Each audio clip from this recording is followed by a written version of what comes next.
Hello everyone, today I will be reviewing every SUV in GTA Online. I will review it in about 40 seconds and I will not be reviewing the modded SUVs that you cannot get by using the game files or any other means. These are all SUVs you can own, so let's get into it. First up, we have the Baller number 1. There's technically 2 Ballers in the game. I will be reviewing the next Baller after this Baller, which can definitely get confusing because they're both named Baller, and whenever you're trying to find them in a garage, you have to remember where the exact spot is because then you're going to call the other one. But as for this one, there's nothing especially good about it. It doesn't handle good. It's not particularly fast. It doesn't have armor, nothing. This is a car from 2013 that is completely vanilla. You can find it on the street. Has pretty much no customization, just bumpers, I'm pretty sure. But yeah, overall, this is a pretty solid SUV for 2013. Of course, it's 2023, a decade later, so it's pretty terrible by today's standards, but I still occasionally drive it every now and then. I will say, back in the day, there was a method of selling the Baller over and over again because it gave you 9,000 every time you sold it, which was pretty good at the time, but no longer anymore. Next up, we have the Baller number 2. This Baller is a little bit faster than the previous Baller, but it is pretty much the same as the old one besides that. Everything else is completely the same, has no customization whatsoever, even though I think it really could use some HSW on this one would be so nice, but there's like 10 different Ballers in GTA Online now. If they were to give one HSW, it would not be the OG Baller, but even a decade later, I still think the Baller looks good. Of course, like I just said, they came out with dozens of versions now. There's the Baller ST, the Baller LE, the Baller LE long wheelbase, so there's other Ballers to choose from, but this one is the OG, and the OG kind of sucks now, which is pretty much the same story for a lot of these SUVs, but this car technically is free because you can find it on the street, so you can't really complain about free. Next up, we have the BJ XL. I love the BJ because it looks like a Toyota FJ Cruiser. I love the FJ Cruiser in real life. Whenever I see one, I absolutely freak out, even though other people probably don't because, you know, it's just a Toyota SUV from the mid-2000s. So to them, it's nothing special. But to me, I really love how the BJ looks. Unfortunately, in GTA Online, it is not particularly good at off-roading. Its ground clearance, approach, and departure angles are not very good. Even though when Rockstar went back and added customizations to older cars, this vehicle got the same treatment. It got off-road modifications and whatnot, but those modifications do not actually benefit off-roading. It's all just cosmetics, but it does look pretty good, and I am glad that Rockstar went back and did that. Overall, I love the BJ. Pause. I don't think you can buy it on any websites anymore. You have to find it on the street, which is pretty unfortunate, but I love it still. Next up, we have the Cavalcade, which once again has a similar problem to the Baller, in which there are 2 Cavalcades in the game, both of which are named the Cavalcade. They're the exact same, so finding them in the garage is a similar problem to the Baller. I actually prefer the other Cavalcade to this one, which we will get into right after this one, but as far as this one goes, it's pretty standard for 2013 GTA Online SUVs. It's nothing special. Matter of fact, it's actually pretty bad. It is rather slow and has no customization whatsoever, although the previous 2 also didn't have customization, so for a car back in 2013, you really couldn't ask for any customizations whatsoever. However, this one is particularly notable, it being in 2013, because this has full LED lights, LED tails, and LED headlights, which was pretty crazy for 2013. You can still see it today, and I think it looks pretty modern. If it were to have halogens, it would definitely look older, but in 2023, it still looks pretty new. Next up, we have the Cavalcade 2. I actually prefer this Cavalcade over the other one because I actually grew up seeing this Cavalcade a lot. Now, my first GTA game was GTA 4, technically GTA Chinatown Wars, but that was a mobile game and it was absolutely terrible. So my real first GTA game was GTA 4. And in the DLC of that, the Bout of Gay Tony, there are these 2 arms dealers. I forgot their names, but they're both pretty annoying to deal with, honestly. And Luis, the main protagonist of the Bout of Gay Tony, probably thinks the same. And they always drove around this Cavalcade that just looked baller, had these big old black wheels on it, and it just looked so cool. Even though GTA 4 it handled like crap, and it still handles like crap in GTA 5. But I will say this does have some redeeming qualities. This actually has some customizations, which is excellent. It has speakers in the back, multiple bumper options, and a roof rack. So it's relatively decent for a 2013 car, and once again, I really love this Cavalcade. Next up is the Crusader, which is basically a military version of the civilian Mesa. Now, I basically found out all the SUVs for this list by going into a race, starting it up, and looking at the SUVs category, and looking at all available cars that you can use in the SUVs category. And for some reason, the Crusader is in the category. And you can own the Crusader, but it's a Pegasus vehicle. You can't put it in a personal garage. So I don't really know why it's classified as an SUV. It should be military or something, or some restricted vehicle. I put it on this list because by definition, it is an SUV, it has 4 doors, and it's pretty high off the ground. So it's whatever. But as it is, it's like $275,000 or $250 for this. Basically just a reskinned civilian Mesa. It's not really that good of a deal. Unless you really love role-playing as an army, military dude or whatever. Like, I can't see you buying this vehicle for any worth. So yeah, nothing special here.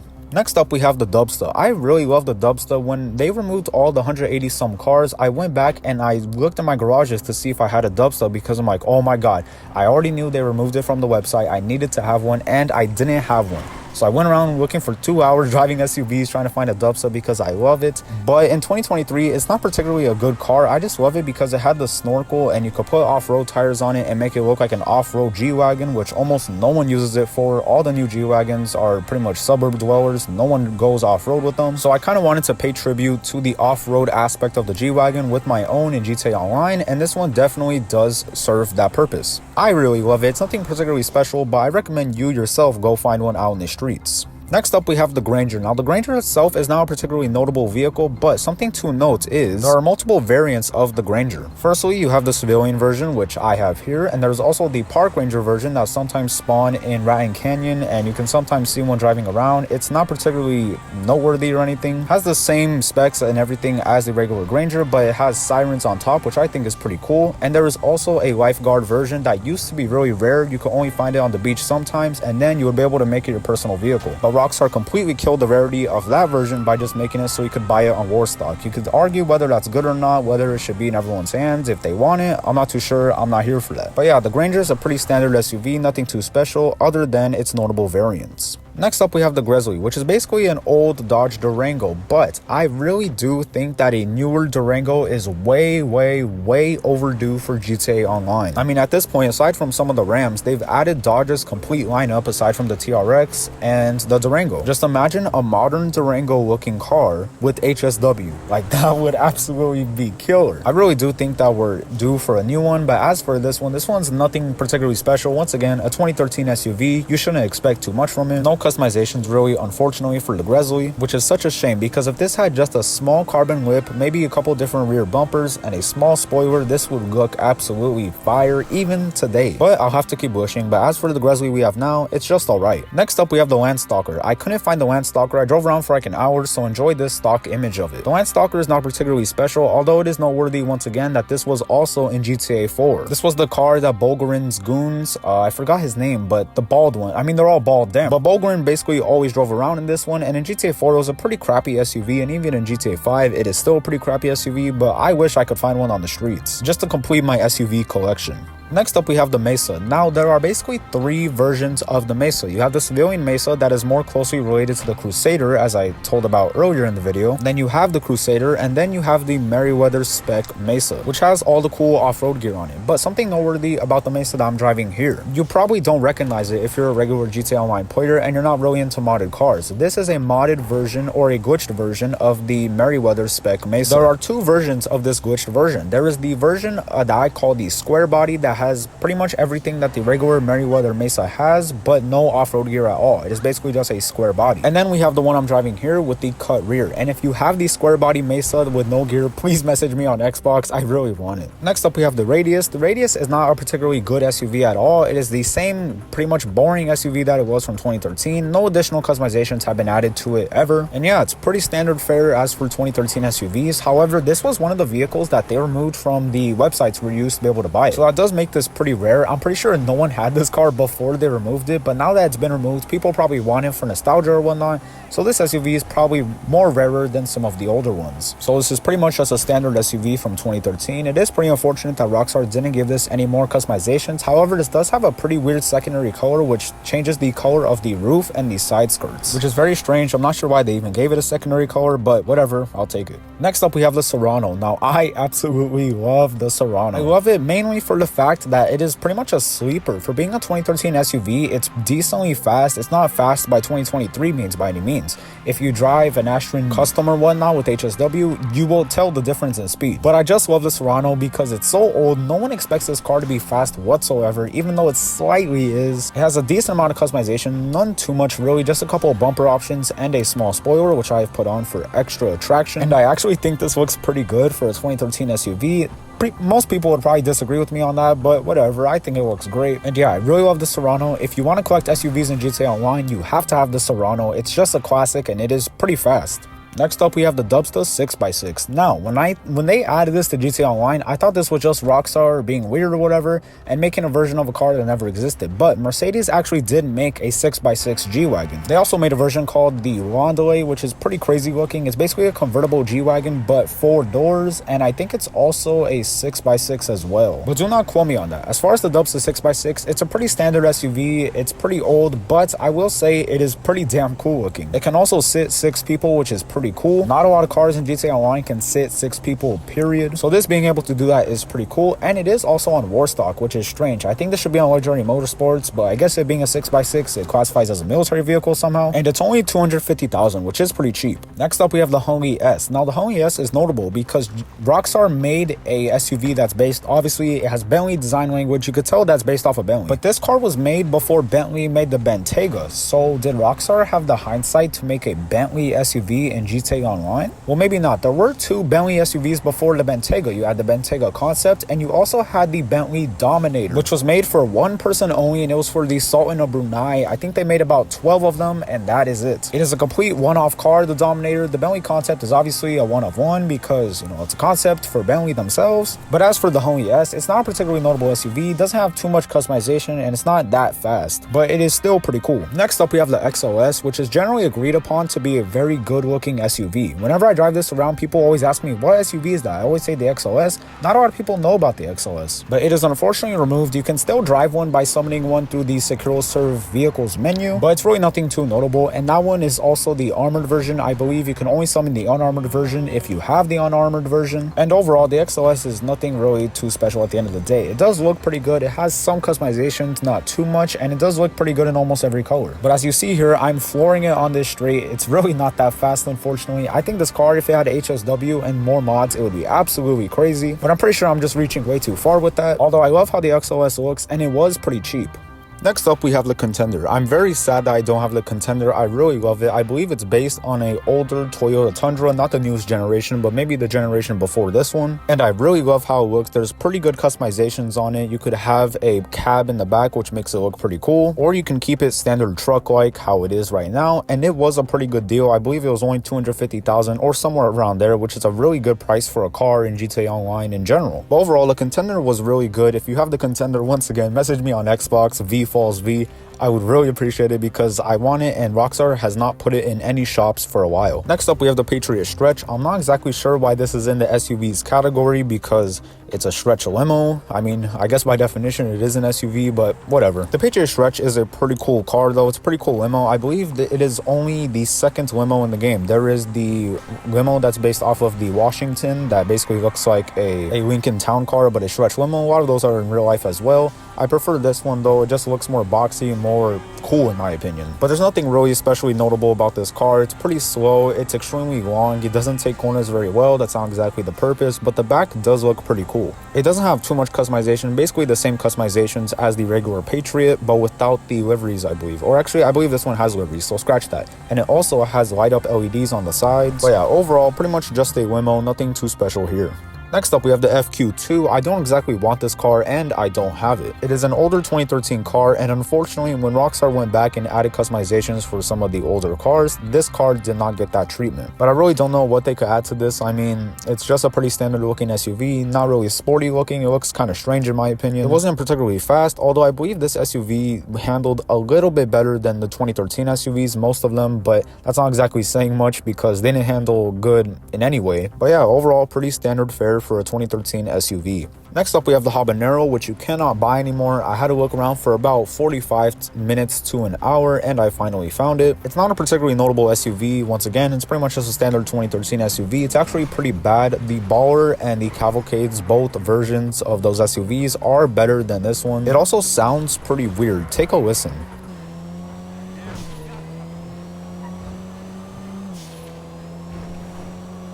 Kind of sounds like a vacuum on silent mode, but whatever. Once again, in a similar case to the previous SUV, when Rockstar went back and added customizations, this SUV did not get that treatment. And I think this SUV actually looks okay. I mean, it doesn't look particularly great. It's not particularly fast, but I still have it in my collection.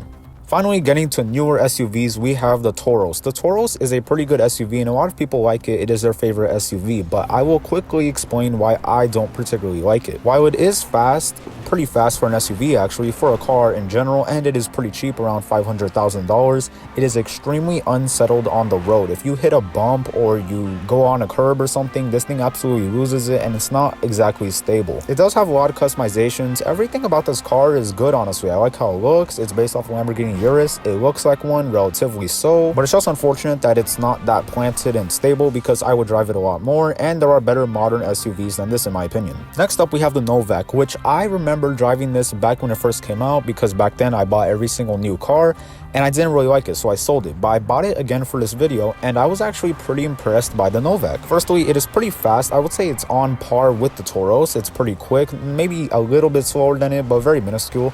And it is way more planted than the Toros. I can actually drive this around and feel secure in every turn. I also think this looks better than the Toros, but that is subjective and completely up to you. And this also has a decent amount of customizations. It has a spoiler, but I think it kind of ruins the look unless you're going for like a rally build. So I went for a clean street look, and I am pretty satisfied. Oh, and it's only $600,000.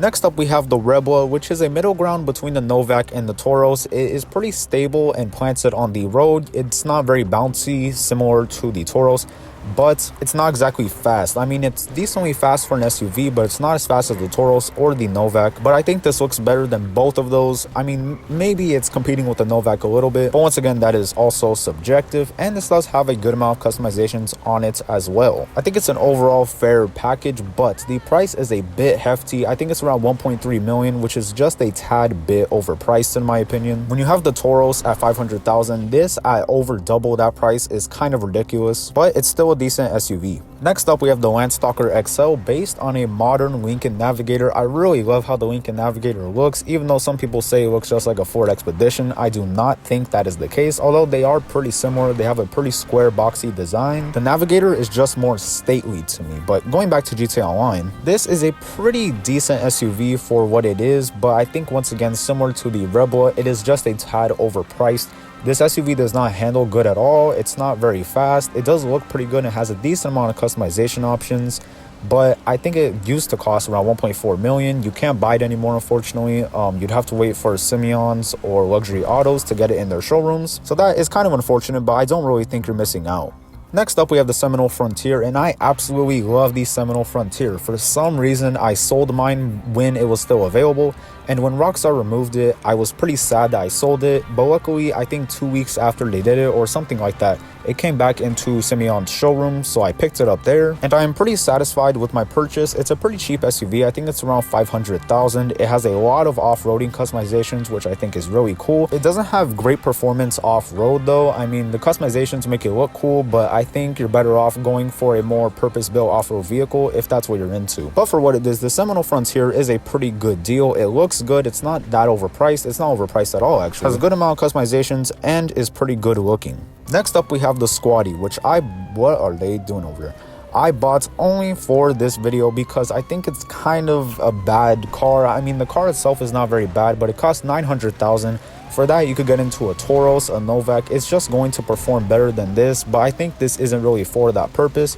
Rockstar needed cars to add to Cayo Perico because you can't add a Toros or something modern on that island. It's obviously very rural and they need military style vehicles. So I understand why they added this, but I think for what it is, 900,000 for this, it's very slow. There is a ton of customization options on it. I will give them that. So if you're into military roleplay or anything, this is a pretty cool car to pick up for that reason, but as an SUV, it's pretty bad. Next up, we have the Granger 3600 LX. I think this is a pretty cool car. Now, the only thing is it's not that fast, but it has a Monitech and bulletproof panels on it, which makes it a pretty good vehicle if you have 3 friends with you and you want to drive around in free mode without constantly hearing that terrible homing missile lock-on sound that we all are too familiar with. And even if they get one on you without the auto aim, you can still survive it due to the armor paneling. But the only thing is this car is kind of expensive, especially all in with the Monitech and the bulletproof panels and customizations, everything. You're going to be into this around 2 million, I think. And for that, once again, you could get into other faster SUVs, but I think as it is, this is a pretty cool car, and I personally love driving it around just because you're not too much at risk of getting blown up.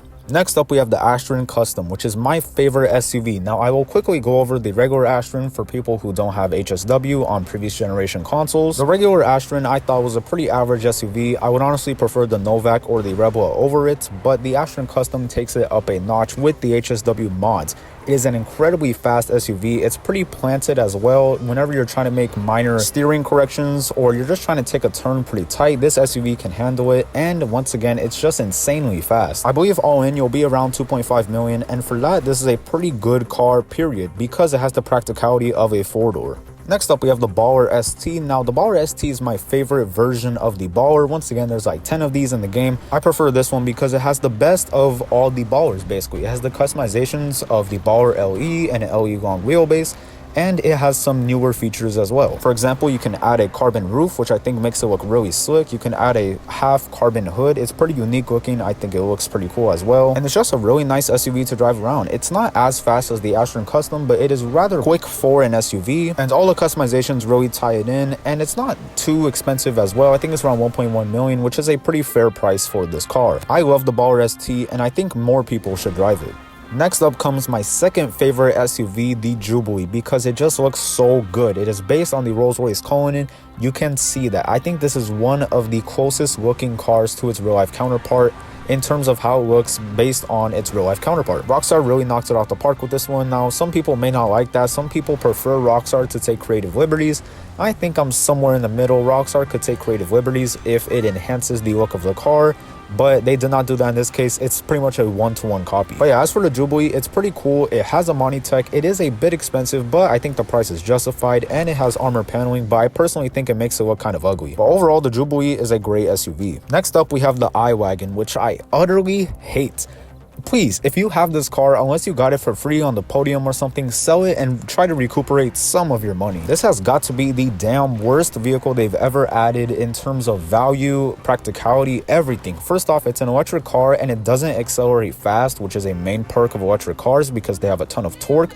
And it tops out at like 110, which is just so slow. And to make it all worse, this is pretty expensive. It's like 1.3 million. For that price, you could get into a Rebel, an Astron Custom. You can get into a Novak, a Tauros. Why would you choose this? It does look decent, which I will give them, but I don't think that's a redeeming enough quality.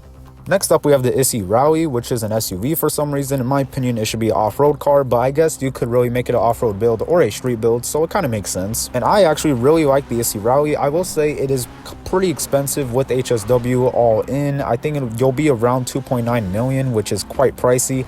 It is pretty fast, but its turning is not particularly good. Its handling, it's very stiff. Whenever you try to correct a minor mistake, the entire car just doesn't want to do it. But it does look pretty great. It looks just like a Mini in real life, which I love. It has the iconic white roof option, which all Minis should have. And overall, I would really only buy the Issy Rally if you have a lot of money. And that is it, everyone. Every SUV in GTA Online reviewed for the most part. Maybe not every SUV, but most SUVs in GTA Online. Thank you all for watching. Sincerely, I really do appreciate it, and have a great day. Goodbye.